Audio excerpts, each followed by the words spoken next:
صلی علی رسول الکریم اما بعد اعوذ باللہ من الشیطان الرجیم بسم اللہ الرحمن الرحیم عسى ربنا ان يبدلنا خيرا منها انا الى ربنا راغبون صدق اللہ مولانا العظیم وبلغنا رسوله النبی الکریم الامین ان اللہ وملائکتہ یصلون علی النبی یا ایہا الذین آمنوا صلوا علیہ وسلموا تسلیما الصلاۃ والسلام علیک یا سیدی یا رسول اللہ وعلی آلک واصحابک یا سیدی یا حبیب اللہ الصلاۃ والسلام علیک یا سیدی یا نبی اللہ و اصحابک یا سیدی یا رحمت للعالمین یا صاحب الجمال و یا سید البشر من وجہک المنیر لقد نور القمر لا يمكن الثناء كما كان حقه بعد از خدا بزرگتوئی قصہ مختصر۔ نہایت ہی واجب الاحترام سامعین و ناظرین، اللہ تبارک و تعالیٰ کے فضل و کرم سے آج کے اس درس قرآن میں سلسلہ نمبر 30 میں جو آیہ کریمہ آپ حضرات کے سامنے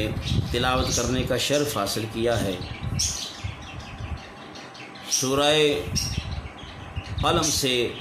ایک آیہ کریمہ تلاوت کی گئی ہے۔ اللہ رب العالمین نے ارشاد فرمایا عسیٰ ربنا ان یبدلنا خیرا منها انا الی ربنا راغبون۔ ترجمہ سماعت فرمائیے۔ اللہ نے فرمایا عن قریب ہمارا رب ہم لوگوں کو اس سے بہتر باغ اس کے بدلے میں عطا فرمائے گا۔ ہم اپنے رب ہی سے توبہ قبول کرنے کے خواستگار ہیں۔ ناظرین کرام، سامعین و ناظرین، یہ ایک واقعہ گزرا ہے حضرت سیدنا عیسیٰ علیہ السلام کے آسمان پر اٹھا لیے جانے کے تھوڑے دنوں بعد یہ واقعہ ہوا ہے کہ یمن میں صنعاء شہر میں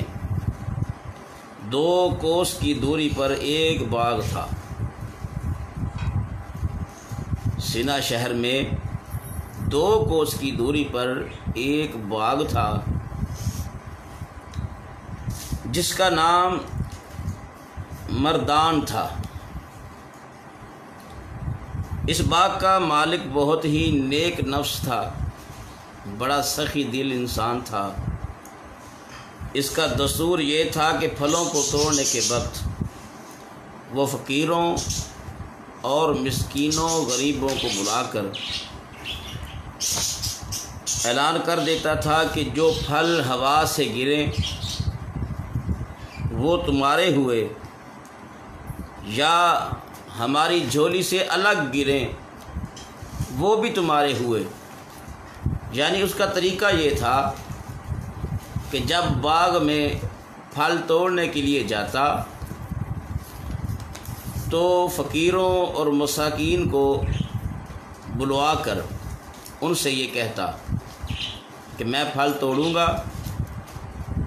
جو ہم نے نیچے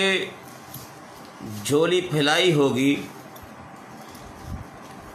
جو اس کے اوپر نہیں گرے گا وہ تمہارا ہوگا، اور جو پھل ہوا سے ہل کر نیچے گرے گا اس پر بھی میرا حق نہیں ہوگا، اس پر بھی فقیروں کا حق ہوگا۔ یعنی وہ اس طریقے سے سخاوت کرتا تھا کہ کسی پر احسان بھی نہ محسوس کیا جائے، کوئی غریب کوئی مساکین میں سے یہ نہ سوچ لے کہ کہیں یہ ہم پر ایسا احسان کرتا ہے جو جتلایا جائے گا، بلکہ وہ یہ کہہ دیتا کہ جو ہوا سے گرے گا اس پر میرا حق نہیں ہوگا، وہ تمہارا ہوگا، اور جو ہماری جھولی سے الگ گرے گا وہ بھی تمہارا ہوگا۔ یعنی وہ بڑے ہی احسن طریقے سے یہ سخاوت کرتا۔ اس طرح اس باغ کا بہت سا پھل فقراء و مساکین کو مل جایا کرتا تھا، اس سے وہ فقیر وہ مساکین بھی خوش ہو جایا کرتے تھے۔ باغ کا مالی جب مر گیا تو اس کے 3 بیٹے تھے، وہ تینوں بیٹے اس باغ کے مالک ہوئے، مگر یہ تینوں بہت ہی بخیل ہوئے، یعنی اپنے باپ کے نقش قدم پر نہ چلے۔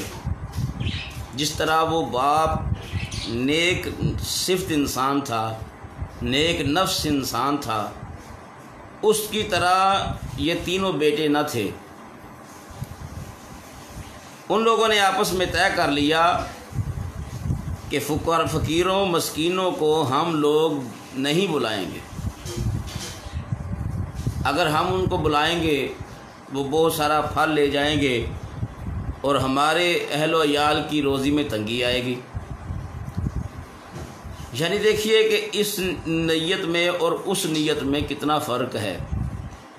کہ وہ اللہ کی راہ میں خرچ کرتا،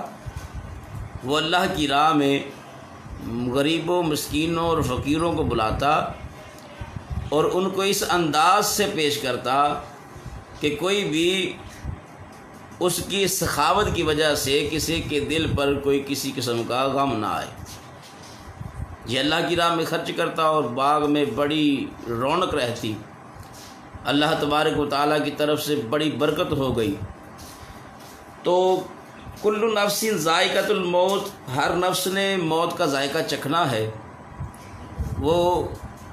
قدرت الہی کے قانون کے مطابق جب اس کی موت واقع ہو گئی، وہ دنیا سے چلا گیا، تو پھر یہ تینوں بیٹے مالک ہو گئے اس باغ کے۔ تو انہوں نے قسم کھائی اور قسم کھا کر یہ طے کر لیا کہ ہم سورج نکلنے سے پہلے ہی گھر سے نکلیں گے اور باغ سے پھل توڑ لیں گے تاکہ فقیروں اور مساکین کو خبر تک ہی نہ ہو۔ یہ دل میں میل آ گئی، بدنیتی آ گئی۔ اس بدنیتی کی وجہ سے ایسا ہوا کہ ان لوگوں نے جب یہ فیصلہ کر لیا تو جس رات کی صبح یہ پھل توڑنا تھا، اس رات جب یہ گھر میں سوئے تھے اور ارادہ یہ کیا کہ رات کے پچھلے پہر میں نکلیں گے، صبح ہونے سے پہلے ہی ہم باغ میں جا کر پھل توڑ لائیں گے اور فقیروں اور مساکین کو پتہ ہی نہیں چلے گا۔ لہٰذا ان کی بدنیتی کی نحوست کا یہ اثر ہوا کہ ناگہاں رات ہی میں اللہ تعالیٰ نے اس باغ میں ایک آگ بھیجی جس نے پورے باغ کو جلا کر خاک سیاہ کر دیا، اور ان لوگوں کو اس کی خبر بھی نہ ہوئی۔ یہ لوگ اپنے منصوبے کے مطابق جب صبح رات کے پچھلے پہر میں نکلے، اندھیرا تھا، اندھیرے میں نکلے، اپنے باغ کی طرف گئے تو جب دیکھا کہ سارا باغ جل کر سیاہ ہو چکا ہے، ہر چیز تباہ ہو چکی ہے، تو ان میں سے ایک نے کہا کہ ہم چپکے آئے ہیں اور اندھیرے میں آئے ہیں، ہم راستہ بھول گئے ہیں، لہٰذا ہم راستہ بھول کر کسی اور باغ میں آ چکے ہیں۔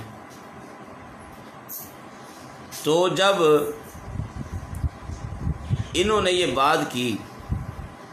اور درختوں کو جلا ہوا دیکھا، حیران رہ گئے۔ تو پھر کیا ہوا؟